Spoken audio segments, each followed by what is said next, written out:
राजस्थान जाट महासभा प्रदेश अध्यक्ष कुलदीप धेवा, कांग्रेस प्रवक्ता भीमराज जाखड़ व राजकुमार के न्याय में खड़े एडवोकेट जयंत मूंठ ने बताया, गुजरात के राजकोट जिले के गोंडल में हुई एक दुखद और अन्यायपूर्ण घटना के खिलाफ आवाज बुलंद करने के लिए जयपुर में सभी छात्र नेता एकजुट हुए। राजकुमार जाट भी भीलवाड़ा जिले के सहाड़ा क्षेत्र के झबरकिया गांव का निवासी था और गुजरात के राजकोट में यूपीएससी की तैयारी कर रहा था। उसकी 4 मार्च 2025 को संदिग्ध परिस्थितियों में हत्या कर दी गई। ये घटना न केवल एक परिवार के लिए अपूरणीय क्षति है, बल्कि पूरे समाज और देश के न्याय तंत्र के लिए एक गंभीर सवाल खड़ा करती है।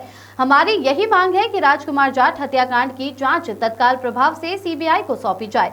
सभी संदिग्धों, विशेष रूप से पूर्व विधायक के परिवार वालों का पॉलीग्राफी और नार्को टेस्ट करवाया जाए। गोंडल क्षेत्र के सीसीटीवी फुटेज की जांच कर दोषियों को बेनकाब किया जाए। पीड़ित परिवार को सुरक्षा और न्याय दिलाया जाए। जाट की जो हत्या हुई गुजरात में गोंडल में, वो बहुत ही निर्मम तरीके से हुई। हमारे राजस्थान के भाई भीलवाड़ा के रहने वाले रतन लाल जाट का परिवार जो वहाँ पे गुजर बसरे के लिए रह रहा था, उनके बच्चे को बेरहमी तरीके से वहाँ के एक बाहुबली के द्वारा मार दिया जाता है और कहीं आज तक एफआईआर दर्ज नहीं होती है 1 महीने से।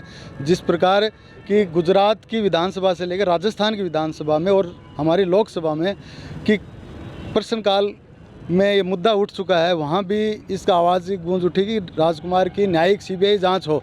और इस लगातार हम उसी दिशा में लगातार 1 महीने से हम संघर्ष कर रहे हैं, लेकिन आज तक कहीं भी प्रशासन की तरफ से, सरकार की तरफ से कोई बुलावा नहीं आया कि हम इसकी जांच कर रहे हैं या नहीं कर रहे हैं। सिर्फ एक बाहुबली के आगे पूरी सरकार, गुजरात सरकार पूरी नतमस्तक है और हम इसका हिसाब करेंगे।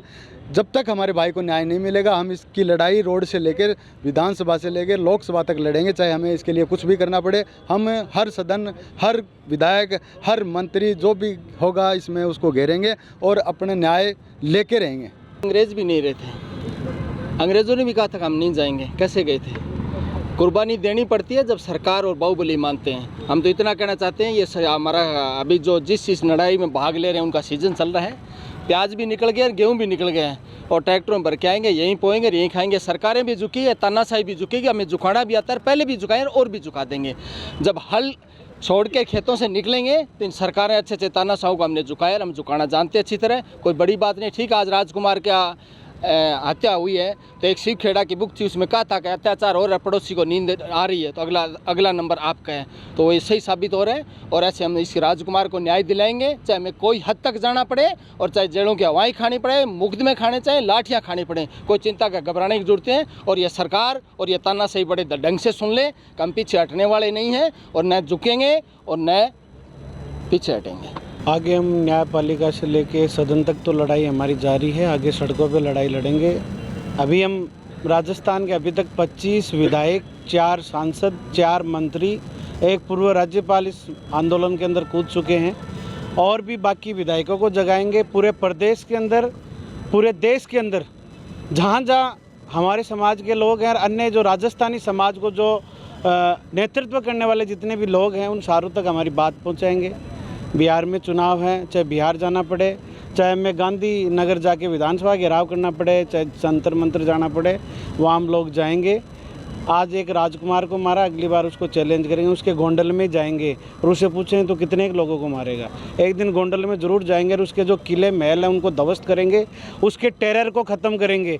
और जो ये हमें धमकी दे रहा है उसको हम तो कह रहे हैं कि तू हल्दी घाटी में आजा, तू इतना ही बड़ा मर्द है ना, तो आजा बिना पुलिस और इसको छोड़ के। लेकिन उसका जो जयराज जडेजा, उसका बेटे का टेरर उसी के इलाके में जाके हम लोग ख़त्म करेंगे और पब्लिक को उसके जो टेरर से आज़ादी दिलाएंगे। और न्यायपालिका के माध्यम से सुप्रीम कोर्ट जाना पड़े, उसके माध्यम से राष्ट्रपति जी के पास में जाना पड़े तो वहाँ, यूएनओ जाना पड़े तो वहाँ लगातार लड़ाई जारी रहेगी। चाहे 10 साल लगे, चाहे हमें 20 साल लगे, एक दिन उसको सलाखों के पीछे ज़रूर भेजेंगे।